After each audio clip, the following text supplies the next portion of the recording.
সকালে উঠেই ওষুধ দিয়ে শুরু। এটা হচ্ছে গ্যাসের ট্যাবলেট আর থাইরয়েডের ওষুধ খেয়েছি। সকালের খাচ্ছি চা আর বিস্কিট। আমি এটা খাই না, এই বিস্কিটটা খাই না।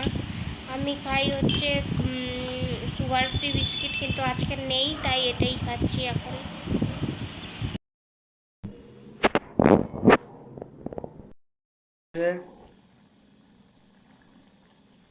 বাড়ি থেকে তোকে বলবেও না, রান্না করে খাওয়াবেও না, একটু ডাকবেও না, নিজে নিজেই করবে রান্না।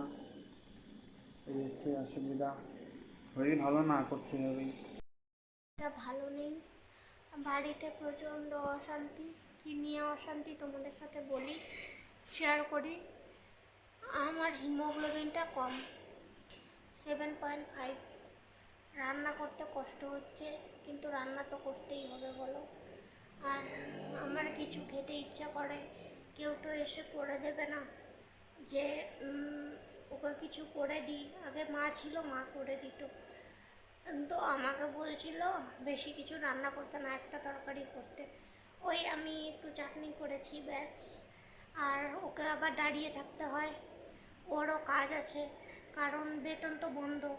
তো ও এখানে টিউশনই পড়াচ্ছে, বেশি না, এই 1-2 পড়াচ্ছে। তার জন্য নিজেকে প্রিপারেশন নিতে হয়। আর ওকেও দাঁড়িয়ে থাকতে হয় রান্নার সময়, কারণ যদি হুট করে মাথা ব্যথা ঘুরে যায় আর রান্না করতে গিয়ে একটু ঝামেলাও হয়। এ নিয়েই একটু বাড়িতে অশান্তি। এটাও ভালো নেই, হিমোগ্লোবিন কম আর শ্বাসকষ্ট হচ্ছে, বুকে কফ জমেছে।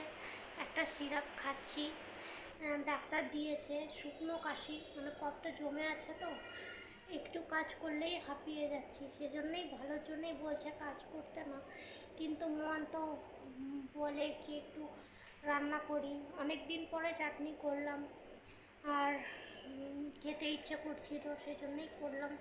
যদিও করা উচিত না, কী করবো, মন যাচ্ছে। দিদিভাই সাহায্য পাঠিয়েছিল, সেই দিদিভাইকে অসংখ্য ধন্যবাদ। আগেও ওই দিদিভাই সাহায্য করেছিল।